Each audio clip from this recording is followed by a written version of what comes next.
કે 2 વર્ષ કરતા વધુ સજા થાય તો એ આપોઆપ એ ધારાસભ્ય પદ અથવા તો સાંસદ પદ એ રદ થયેલો ગણાય. એટલે સસ્પેન્શનની વાત નહીં, પરંતુ હવે એ ધારાસભ્ય તરીકે ગણાય જ નહીં, એ સીટ ખાલી ગણાય. એ કોર્ટનો હુકમ સર્વોપરી છે આમાં. ચૈતર વસાવાના ધારાસભ્ય પદને લઈને સૌથી મોટા અને મહત્વના સમાચાર. કાયદામાં જોગવાઈ પ્રમાણે ધારાસભ્ય પદ હવે ન ગણી શકાય. ડેડિયાપાડા બેઠક અને ડેડિયાપાડા વિધાનસભાની એ સીટ એ ચૈતર વસાવાના હાથમાંથી જતી રહી છે. હજુ સુધી તમે અમારી ચેનલને સબસ્ક્રાઇબ નથી કરી તો અત્યારે જ ન્યૂઝરૂમ ગુજરાતને સબસ્ક્રાઇબ કરો. ફેસબુક અને ઇન્સ્ટાગ્રામ પર ફોલો કરો. અને મહત્વપૂર્ણ સમાચારોમાં આગળ વાત કરીએ તો ચૈતર વસાવા કે જેમના પર 7 વર્ષની સજા થઈ છે અને નામદાર કોર્ટે જે 9 જેટલા લોકો પર 7 વર્ષની સજા ફટકારી છે, તે આખી ઘટના બાદ હવે ધારાસભ્ય પદ ચૈતર વસાવા માટે જોખમમાં છે. ચૈતર વસાવાને કોર્ટે 7 વર્ષની સજા ફટકારી છે. ચૈતર વસાવાના ધારાસભ્ય પદને લઈને સૌથી મોટા અને મહત્વના સમાચાર. વિધાનસભાના ઉપાધ્યક્ષ પૂર્ણેશ મોદીએ સૌથી મોટું નિવેદન આપ્યું છે. ચૈતર વસાવા ધારાસભ્ય તરીકે ન ગણાય. હવે 2 વર્ષથી વધુની સજા બાદ ધારાસભ્ય પદ ન ગણી શકાય. કાયદામાં જોગવાઈ પ્રમાણે ધારાસભ્ય પદ હવે ન ગણી શકાય. આગામી 6 વર્ષ સુધી ચૈતર વસાવા ચૂંટણી પણ ન લડી શકે. ધારાસભ્ય ચૈતર વસાવાએ ઉપલી કોર્ટમાં પણ અરજી કરશે તેવી વાત અત્યારે જોવા મળી રહી છે. પરંતુ આ બધાની વચ્ચે વિધાનસભાના ઉપાધ્યક્ષ પૂર્ણેશ મોદીનું સૌથી મોટું નિવેદન સામે આવ્યું છે અને આ નિવેદન ખળભળાટ મચાવનાર છે. શું ખરેખર ડેડિયાપાડા બેઠક અને ડેડિયાપાડા વિધાનસભાની એ સીટ એ ચૈતર વસાવાના હાથમાંથી જતી રહી છે? ચૈતર વસાવા હવે ડેડિયાપાડાના ધારાસભ્ય નહીં કહેવાય એવી વાત અહીંયા પૂર્ણેશ મોદીએ કરી છે. ચૈતર વસાવા ધારાસભ્ય તરીકે હવે ગણી પણ ન શકાય. એટલે કે ચૈતર વસાવા છે એ ધારાસભ્ય તરીકે પણ હવે ન ગણી શકાય. 2 વર્ષથી વધુની સજા બાદ ધારાસભ્ય પદ ન જ ગણી શકાય તે પ્રકારની વાત કરતા વિધાનસભાના ઉપાધ્યક્ષ પૂર્ણેશ મોદી શું કહી રહ્યા છે, સાંભળી લઈએ એમને. ધારાસભ્ય હોય કે સંસદ સભ્ય હોય, એના માટે જે આચારસંહિતા ઘડાય છે, એમાં ખાસ કરીને રિપ્રેઝન્ટેશન ઓફ પીપલ્સ એક્ટ 1951, એની અંદર સ્પષ્ટ કાયદામાં જોગવાઈ કરી છે કલમ 8માં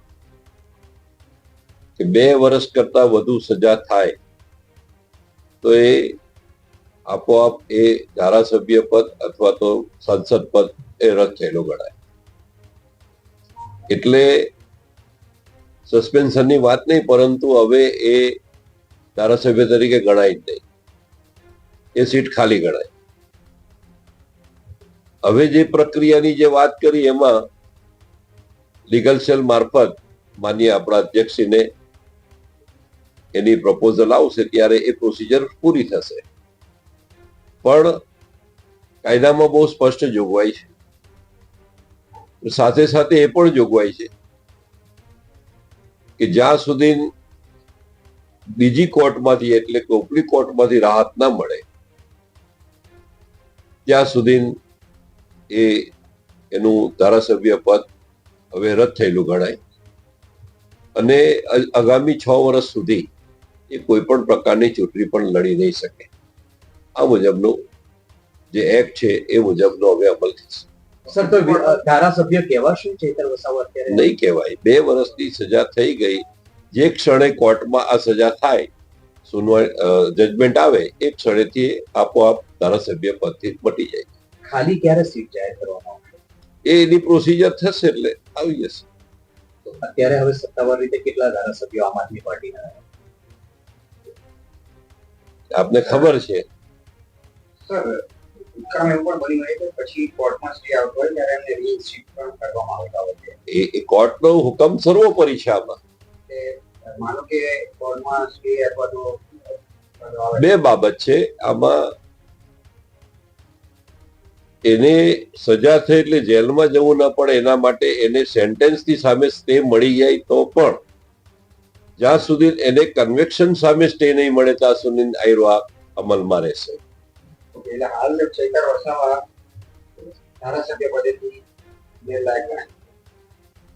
જે ક્ષણે 2 વર્ષ કરતા વધુ સજા કોર્ટમાં થાય તે ક્ષણેથી આપોઆપ એ ધારાસભ્ય પદ મટી જાય.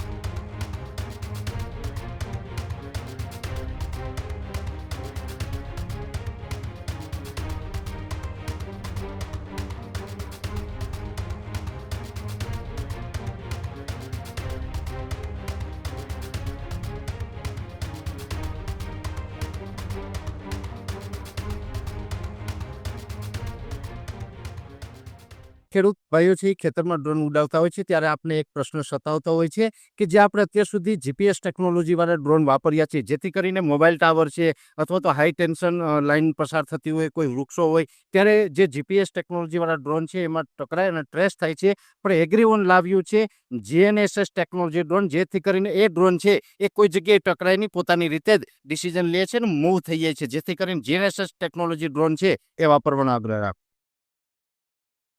હજુ સુધી તમે અમારી ચેનલને સબસ્ક્રાઇબ નથી કરી તો અત્યારે જ ન્યૂઝરૂમ ગુજરાતને સબસ્ક્રાઇબ કરો, ફેસબુક અને ઇન્સ્ટાગ્રામ પર ફોલો કરો.